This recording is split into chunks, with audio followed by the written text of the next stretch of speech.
Bonjour Christelle. Bonjour Damien. Pour lutter contre la pénurie de médecins en particulier, en cas de crise sanitaire, comment fait-on? Bien, l'une des réponses à cette question est de développer des nouveaux outils connectés.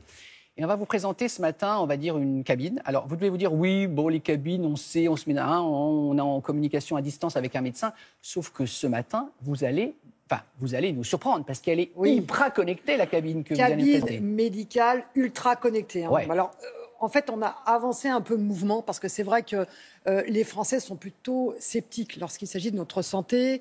Faire confiance à l'AI technologie, c'est pas évident. Mais déjà, la crise sanitaire a vraiment fait en sorte que les téléconsultations, vous savez, les consultations qu'on peut faire par visioconférence à distance, ça a explosé pendant la crise. Hein. Avant la crise, il y avait quelques milliers de téléconsultations avant la crise sanitaire en début mars 2020 et on est passé à plus de 1 million de consultations en visioconférence. Vous avez une mèche sacrément rebelle devant. Elle est rebelle, hein. Mais il n'y a pas que ça ce matin. Il n'y a pas que la mèche rebelle ce matin, tout est rebelle. Voilà, voilà, parce qu'on ne voit pas vos yeux. Voilà. J'adore quand vous faites le coiffeur. Bah oui, donc on est passé, et c'est vrai que pendant le confinement, au plus fort de la crise, on avait plus d'1 million de consultations en visioconférence par semaine.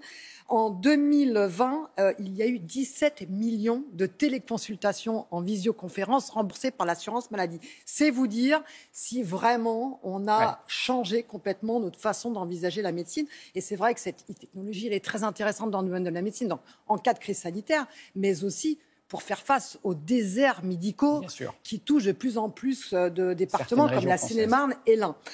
Et l'une des solutions pour pallier... La Seine-et-Marne est un désert médical? Absolument, catastrophique. Et l'Ain aussi. Et donc, pour pallier... je vois qu'il y en a une autre. Bon, pour pallier ce problème, pour pallier cette pénurie de professionnels, eh bien, évidemment, la télécabine connectée peut rendre service, exemple, dans une pharmacie de Noisy-le-Sec.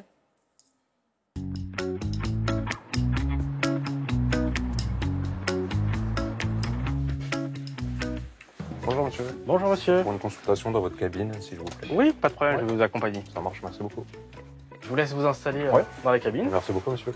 Donc, vous allez insérer votre carte dans le lecteur. Ouais. On va faire consultation médecin général. Donc là, j'ai une toux depuis 2 jours. D'accord. Je fume depuis assez longtemps. Donc, dans le motif de la consultation, vous allez marquer difficulté respiratoire, toux. Une fois que vous avez renseigné le motif de consultation, vous allez cliquer sur le médecin. Voilà, vous allez l'avertir et dès qu'il est disponible, vous serez le prochain.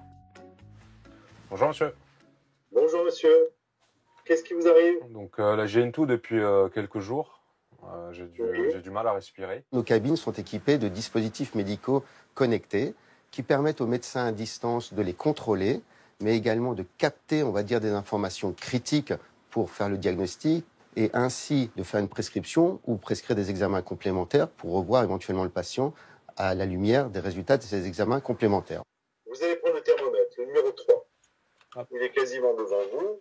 Il s'agit donc d'un accès facilité, s'appuyant sur des technologies éprouvées, recréant, on va dire, un environnement de consultation proche de la consultation présentielle. Respirez fort, la bouche ouverte.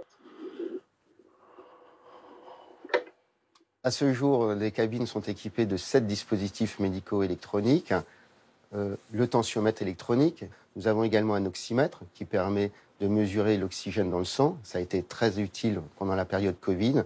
Nous avons un thermomètre électronique, fondamental lorsqu'il y a un problème infectieux. Nous avons un otoscope qui permet de regarder les oreilles à distance. On a un dermatoscope qui permet de regarder la peau de façon grossissante. Nous avons également un stéthoscope électronique qui, lorsque le patient a des problèmes respiratoires, une pneumonie ou qu'il tousse, de pouvoir écouter les poumons, mais écouter également le cœur et le fonctionnement de son cœur. Je vous ai mis sous amoxicilline et cortensile. D'accord. Et les ordonnances vont vous arriver dans la cabine.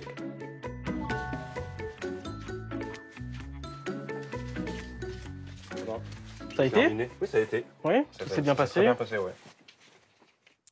On comprend que la technologie a beaucoup évolué. Dans quelques années, c'est quoi l'objectif? Beaucoup plus loin, ça va très très vite. Dans quelques années, eh bien, les scientifiques m'ont expliqué qu'on va pouvoir tester votre haleine, dépister dans votre haleine certains composés volatiles organiques que l'on retrouve dans les cancers du sein et cancer du côlon. C'est-à-dire qu'on va vraiment pouvoir dépister très, très en amont. Dans une cabine, et le médecin, il y a plusieurs centaines de kilomètres. Le médecin pourra apprendre à dire attention, là, on voit qu'il y a des composés organiques qui sont inhérents à certains cancers. Il faut aller dépister. Merci beaucoup, Christelle.